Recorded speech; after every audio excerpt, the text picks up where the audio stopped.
السلام عليكم ورحمة الله. مرحبا بكم في فيديو جديد ان شاء الله. غادي نشارك معكم اول مرة الطريقة كيديروا تستغلوا البقايا ديال الخيط اللي تيشيت لكم في الخدمة.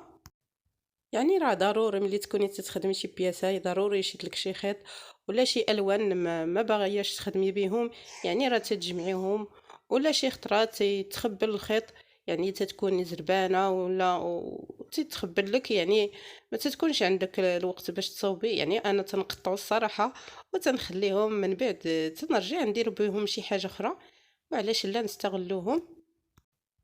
وكما تتشوفوا معايا واخا انهم مخبلين ولا شي حاجه راه نقيين وزوينين، يعني راه غير مخبلين كما تتشوفوا. ويعني الا بغيتي تجبدي الخيط راه تقطعيه يعني بكل سهوله. وهنايا بحال هاد الليموني هذا راه غير مخبل، يعني شي حزمه اللي شداتو وبقى مجموع هكاك. وعندي بزاف د الالوان كما تتشوفوا، يعني غادي نصوب بهم شي حاجه اللي نستفد منها. عندي هنايا التوب، بالنسبه لهاد التوب راه التوب ديال التحريت، يعني خيطها جمعتها في الوسط. كما تتعرفوا بالنسبه للقياس ديال التحريت، يعني راه فيها 4 متر في الطول وعلى 90 سنتيم بالنسبه للعرض. ولكن ملي تنبغيو نخدموها الا كنتي باغا ديري الملاقيه راه ما تتخيطيش، يعني تديري ملاقيه راه ولا طريقه تحريت راه كاين في القناه، يعني طريقه الخدمه وكل شيء. من بعد فاش تخدمي داك الطريق راه تيولي الطول 2 متر والعرض تيولي متر و80. يعني هنايا راه جمعتها بالماكينه كما تتشوفوا، عندي دابا في الطول 2 متر والعرض متر و80. يعني هذا هو القياس ديال التحريت الاصليه، ولكن كاينين العيالات اللي قصار ولا شي بنت صغيره ولا شي حاجه، الا ما بغاتهاش تكون كبيره راه تتنقص لها من الطول. وما بالنسبه للعرض راه ما يمكنش نقصو، ديما تيكون متر و80. المهم قبل ما نبدا تنحتاجو لهاد الخدمه هاد الخيوطه هادو، وعندي المرمى والمقص، وعندي شي مغطى ديال شي حاجه على حسب الحجم اللي بغيتو، وطباشير ومسطره وسميتو ليباري. بالنسبه لليباري هنايا راه غادي نخدم بالابره نمره 5 ديال الرنده، وكاينه ديال العقاد، يعني على حسب الرشمه، يعني مره تنخدم بهذه مره بهذه. وقبل ما نبدا ضروري نطرسي البلاصه اللي غادي نطرس فيها. بالنسبه هاد الخياطه اللي تشوفوا راه غادي نتبعها، علاش؟ حيت هي الوسط ديال التحريت، وغادي يعني غادي نبقى غير نعاود عليها بالطباشير باش تجيني الخدمه مقاده وتجي مسطره. هنايا راه نحاول نشوف في النص ديال السطر، انا غادي ندير علامه زائد، وغادي ندير كل نص مربع غادي ندير فيه 3 سنتيم 3 سنتيم، ومن بعد غادي نخدم. وهادشي اللي كاين، وتبعوا معايا الفيديو حتى الاخر، فرجه ممتعه.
شاء